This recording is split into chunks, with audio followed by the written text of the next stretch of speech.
The Christ Letters. Article 5. Walking in love.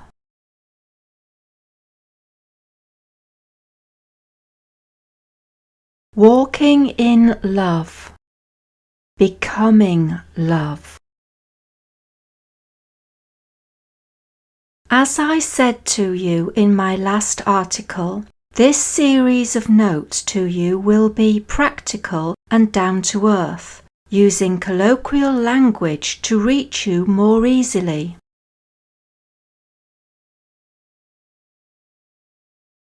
I know that as soon as you hear a message concerning love, you may react with a lift of your shoulders, thinking, "Yes, that is what they all say.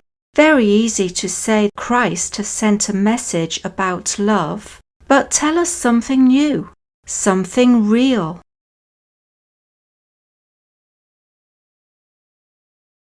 The very first thing I want to tell you is this. There are two kinds of love, both completely different.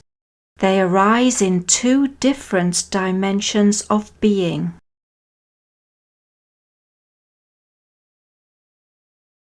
One is spiritual and unattainable by the human consciousness until it has gone through specific stages of initial ego cleansing. The second love is human and has nothing to do with spiritual love.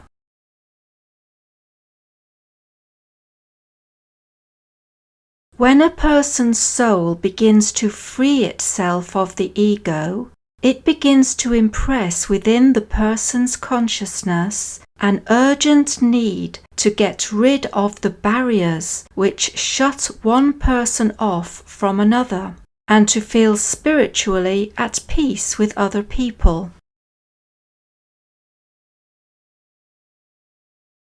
This is an advanced state of the soul, which will now meet a personal master to lead him or her through the various stages of death of the ego.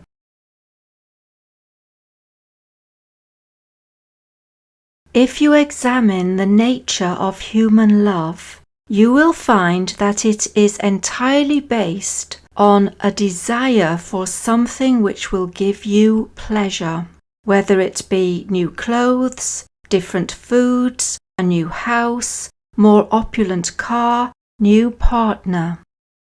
That is why human love evaporates with time.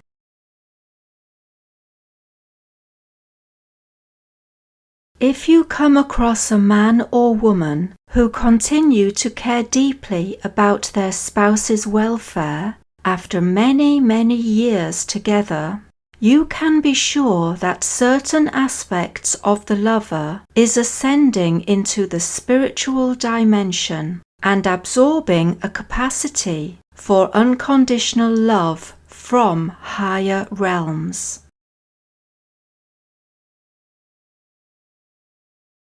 When you encounter the mindset, "I no longer love you and want someone else," you will recognize that this is human love, governed by human ego speaking, and the consciousness of that person is quite unable to say anything different, as that is the level of their personal spiritual perception in your world.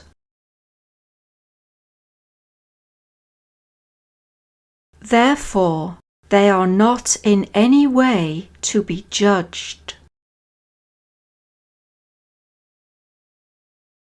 Now, if you have one facet of your consciousness already in the spiritual dimension, you will be able to reply quietly and patiently to the partner,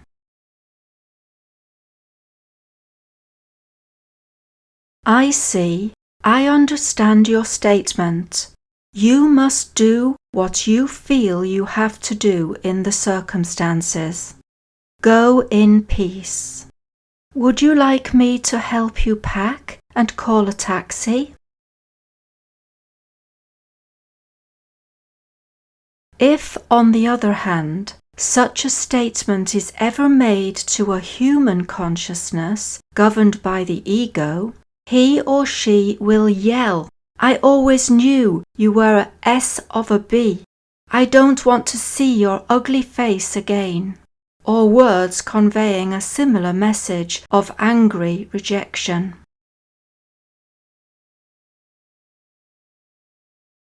Or he or she will scream, "After all I've done for you, is that the way you repay me?"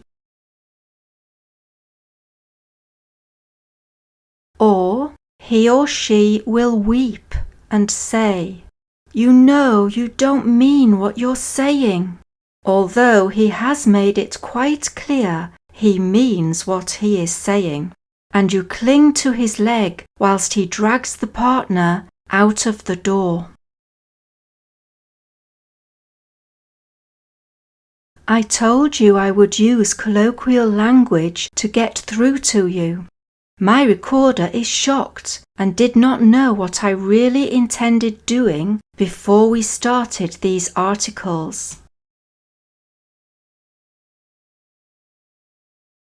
I think that you are now beginning to understand ego language because you recognize "I want" or "I don't want, so I reject."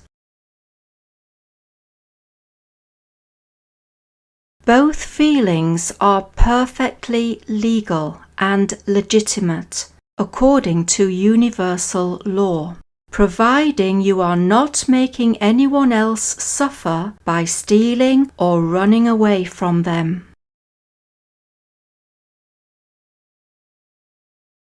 If you read letter 7 and letter 8, you will come to understand exactly what I mean by ego love and spiritual love.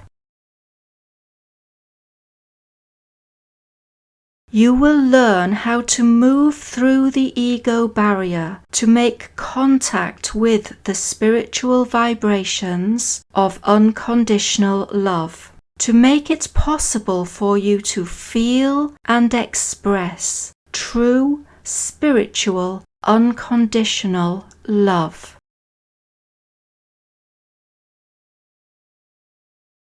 This is essential if you intend to walk Christ's way.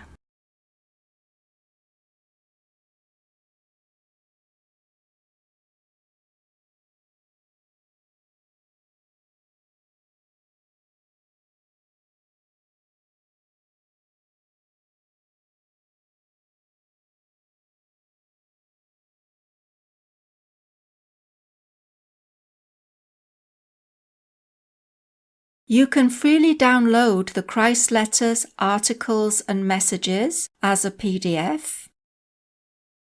You are also welcome to join the Facebook group and the MeWe group, and to subscribe to our YouTube channel. All the links will be given in the description section below. Thank you for watching.